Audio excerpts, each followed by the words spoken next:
François Bon, les carnets, ce matin, toujours, tu t'essayes de ranger tes livres, ou plutôt c'est le contraire. Soit tu cherches un livre et tu ne le trouves pas, contrairement à si tu le cherches sur ton disque dur parce que tu l'as dans ta bibliothèque numérique de Kindle ou 3-4 000 qu'il doit y avoir là dans mes disques durs. Soit c'est le contraire, tu fais de la place parce que tu en as un que tu n'arrives plus à ranger, donc tu vas voir au bout ceux qui doivent prendre de la place mais que tu n'as pas sorti depuis un moment. Finalement, tu les trouves, tu les sors et tu arrives, tu regardes ce livre, tu dis, bon, dis donc, si lui je l'avais cherché, je ne serais pas venu le prendre là. Et puis, tu trouves des livres, tu les as jamais lus. Tu dis, mais qu'est-ce qu'ils font dans ta bibliothèque si tu les as jamais lus ? À quoi ça sert d'avoir chez toi des livres que tu n'as pas lus ? Et là, évidemment, la tête, elle continue un petit peu, elle dit, essaye de regarder là sur du sol au plafond, et là en face, et là derrière, et là de l'autre côté, sans parler des autres pièces, mais là c'est pas propriété personnelle, d'usage. Est-ce que tu peux faire l'inventaire des livres que tu possèdes et que tu n'as jamais lus ? Est-ce que tu le vis comme culpabilité ? Est-ce que parfois, là, tu es chez Gibert ou tu es chez un bouquiniste et tenez, j'en vois un là. Chaque année, si on passe à proximité de l'Île-sur-la-Sorgue, il y a un super bouquiniste fin, c'est tout petit, tout étroit, mais tu sors jamais de là sans un paquet de livres. Et là, 5 €, Jacques Sternberg, L'Employé, 1958, aux éditions de Minuit. Or, du même auteur, La géométrie dans l'impossible, quel titre, Arcane, Le délit, Plomb, La sortie est au fond de l'espace, de Noël, La géométrie dans la terreur, Terrain vague, Entre deux mondes incertains, de Noël. C'est-à-dire qu'en 1958, juste après Godot, Butor, modification, etc., il y a des travaux un peu plus hauts, ça fait pan. Jérôme Lindon accepte un livre d'un gars qui a publié chez Plomb et chez De Noël. Mais c'est quelque chose qui ne va pas. Alors, je ne peux pas dire encore que je l'ai lu, mais il est là comme interrogation sur Lindon. En plus, ça s'appelle L'Employé. C'est une journée d'un gars qui fait ça. Mais je n'étais pas là pour parler de ça. Baudelaire. Alors, les éditions des Fleurs du Mal. J'ai les Pléiades, 2 fois 2 tomes. Les 2 de la correspondance, ça, je les utilise. Encore que j'aimerais bien un numérique pour chercher vite les occurrences. Les livres sur Baudelaire, j'en ai parlé. Les 2 tomes des œuvres de Baudelaire, est-ce que dedans je lis jamais Les Fleurs du Mal ? Certainement pas. Est-ce que dedans je lis les poèmes en prose ? Certainement pas. Sauf, encore non, même pas, puisque justement l'appareil critique, je le trouve ici dans ma vieille édition Corti, bien mieux. Donc je me sers des œuvres de Baudelaire pour les choses secondaires, Mangeur d'opium, pour les salons, parce que c'est intéressant les salons, les textes sur Delacroix, sur Constantin Guy, sur Mérion, sur Auguste Barbier, sur Pierre Dupont. C'est ça aussi Baudelaire. Et souvent dans ces textes sur l'art, c'est Baudelaire avant Baudelaire. C'est-à-dire la comédie, les Fleurs du Mal, c'est commencé, mais c'est pas encore le moment d'arrachement à l'intérieur qui les transforme en Fleurs du Mal. Baudelaire ne te quitte pas.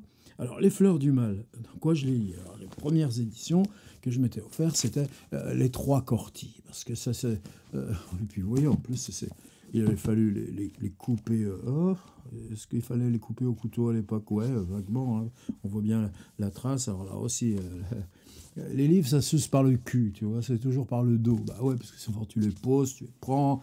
Bon, c'est comme ça, et pourtant je l'ai rafistolé au scotch là, plusieurs fois, mais même le scotch finit par vieillir. Mais là, c'est écrit gros, tu comprends ? Moi, j'ai besoin que ce soit écrit gros, parce que c'est des grands textes. Les grands textes, il faut que tu les prennes pleine poire, et puis il y a les variantes. Là, et pareil pour Journaux intimes, Mon cœur mis à nu, puis Mon vieux poèmes en prose.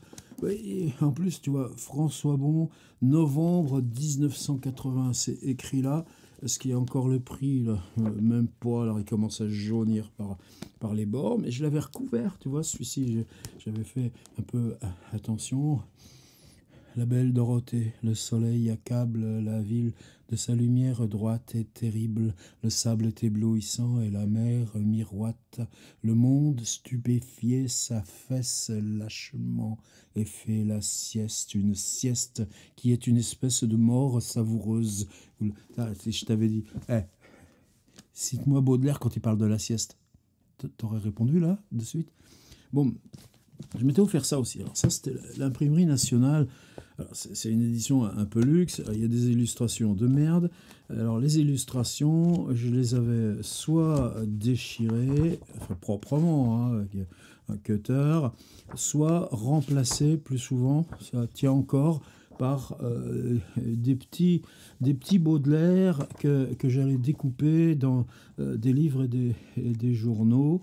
Et comme ça, j'avais enlevé les illustrations que j'aimais pas. Là, on voit la trace là, des pages enlevées. Et le squelette laboureur, ça, j'avais gardé. Puis de temps en temps, un vrai Baudelaire que j'avais mis dedans. Et ce livre même, pareil, je crois, au début, enfin, je l'avais posé un soir au cimetière Montparnasse sur la tombe de Baudelaire. Quand même, ça valait cher à l'époque, plus de 50 balles, chose comme ça. En francs, hein, pas en euros. Et j'étais revenu le lendemain matin, d'assez bonne heure, donc j'avais laissé mon livre passer la nuit sur la tombe de Baudelaire. Est-ce que ça sert à quelque chose, tu vas me dire? Non. Rationnellement, ça sert à rien. N'empêche que pour moi, maintenant, c'est mon édition des Fleurs du Mal qui a dormi sur la tombe de Baudelaire. Alors maintenant, c'est un peu désaffection parce que tu vois, même les scotch, c'est Étienne Purin, le truc, c'est un livre à couverture variable. Alors ça me gênait pas tant que ça, sauf que là, le dos, un jour, perdu. Qu'est-ce qu'il est devenu? Où est-ce qu'il est resté? En tout cas, maintenant, tu vois, ça fait un peu comme un livre amputé de quelque chose. Et finalement, là, tout là-haut, là, je l'ai redescendu pour la vidéo. Mais symboliquement, tu vois, je le garde quand même. Alors, un Baudelaire que j'aurais perdu aussi pendant un temps, c'est une petite édition à 2 euros. Tu sais, c'est tout petit truc. Mais alors justement, une fois, j'avais fait une vidéo sur les petits livres que j'ai à la maison, les plus petits livres. Alors c'était une édition des Fleurs du Mal, toute petite, et je la laissais dans la boîte à gants de la voiture. Et là, un jour, la voiture a été saccagée, c'est le peu que tu avais encore, c'était les vieux autoradios là, que les types arrachaient.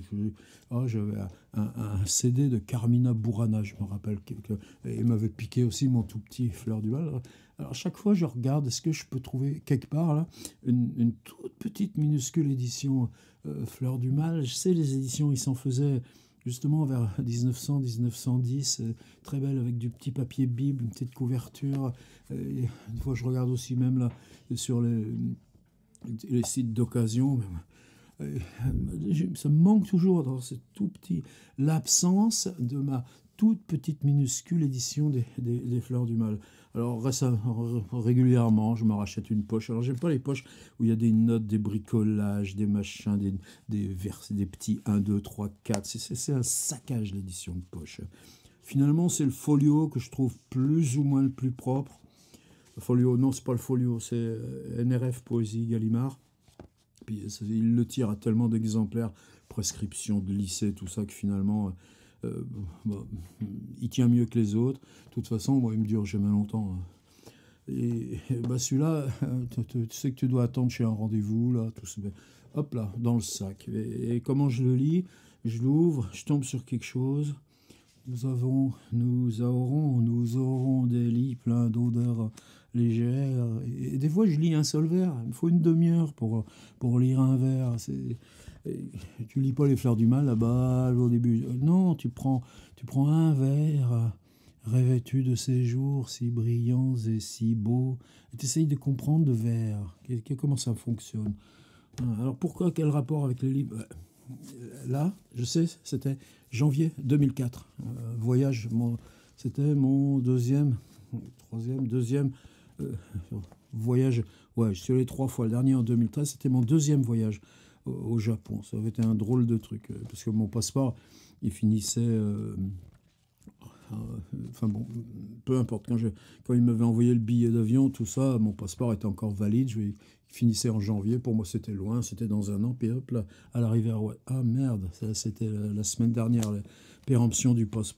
Bon, et on me l'avait offert. On me l'avait offert parce que justement, on m'avait invité. Alors, c'était pas Waseda, c'est l'autre, l'université de Tokyo.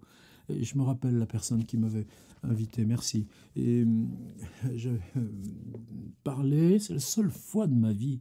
Tu te rends compte? Ça fait plus de 40 ans que je publie. J'ai 70 balais. J'ai rien fait que ça depuis mes 29 ans.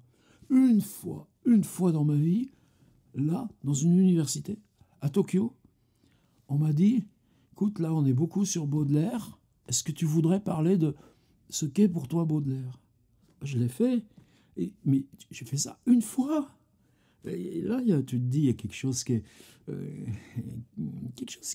qui est pas sensé. Alors évidemment, là, moi, j'ai les vidéos, je me rattrape. Et le lendemain, il arrive. Et c'était compliqué parce on avait dit des trucs. Par exemple, il y avait des traductions de Baudelaire, évidemment, régulièrement au Japon. Mais les traductions de 1935, par exemple, pour les Japonais d'aujourd'hui, n'étaient plus lisibles. La langue japonaise évolue tellement vite, après une très longue immobilité, et qu'elle a constamment à retraduire, mais beaucoup plus vite que nous, en français, où on retraduit aussi constamment. Il m'avait donné ce Baudelaire. Tu vois, là, j'ai des petits signets. Ça veut dire que je crois que c'est quoi les petits signets? Tu vois, c'est pas des trucs, c'est pas des post-it à la française. C'est simplement que je lui avais dit quel poème plus particulièrement on allait lire, regarder, et que ceux-là, il les avait lus en japonais. À la fin de la séance, il m'a dit « je te le donne ». Eh ben, tu vois, ça fait exactement 20 ans que j'ai là ce Baudelaire en japonais. Ça veut dire que si tu le prends comme un livre français, tu as le code barre et les machins en haut et à l'envers. Donc, en fait, le livre, il est comme ça, il se lit dans ce sens-là, et à l'intérieur, c'est des lignes verticales. C'est-à-dire que le vert, c'est des alignements verticaux qui vont... Alors, est-ce que c'est de droite à gauche ou gauche à droite? Ça va plutôt comme ça. Les lignes verticales dont chacune est un vert, avec un petit accompagnement critique, un tout petit pavé, un petit carré ici. Et évidemment, je ne l'ai jamais lu. À la fin, il y a l'étape des matières. Donc, toi, quand tu ouvres le livre à la française, tu tombes sur des espèces de choses qui ressemblent à des tableaux, à colonnes. Totalement impossible pour moi de savoir ce que c'est. Apparemment, il y a une postface là qui doit raconter des trucs sur Baudelaire. Et si j'enlève le petit rabat de plastique, alors que tu vois, il y a une Jeanne Duval, tout c'est pas bon, c'est moche comme tout. Mais si tu ouvres, là tout d'un coup, c'est beaucoup plus joli. Et il y a un petit Baudelaire juste travaillé. Bon, voilà, c'est mon édition de Baudelaire en japonais. Des fois, ça en va. Des fois, il disparaît. Tu le cherches. Tu dis, où est mon Baudelaire en japonais? Je ne l'ai pas perdu quand même, tu cherches. Ah non, tu trouves pas. Et puis, en général, il est là, il est toujours visible. J'aime bien qu'il soit visible. Pourquoi? À quoi ça fait penser? Non, ça ne fait pas penser. Moi, je ne suis pas quelqu'un qui pense, en fait. Mais le fait qu'il soit là, tu comprends? Ça te donne... Qu'est-ce que c'est la lisibilité? Qu'est-ce que c'est le livre? Et ce livre que je ne lirai pas, même si paradoxalement je sais ce qu'il y a dedans, il fait partie, moi, de la bibliothèque qu'il a, fait partie organiquement de ce que je suis, de ce que je travaille, de ce que je cherche dans la langue. Et je continue toujours, régulièrement, à acheter ça encore. T'as pas trop de livres encore? Oh non, ça fait rien, tu vas en éliminer, mais là, je veux l'avoir pour ce qui représente, y compris dans la pulsion que j'ai de l'acheter. Et ça fait partie là du fait qu'autour, c'est pas des livres que tu as lus qui sont arrangés là sur des murs, c'est quelque chose qui bouge, qui est variable, qui enfle, qui se rétrécit, qui s'éloigne de toi, qui se rapproche et t'en jette rien à la figure. C'est ça. Je vais parler de mon Baudelaire en japonais et du fait qu'on ait chez soi des livres qu'on ne lit pas.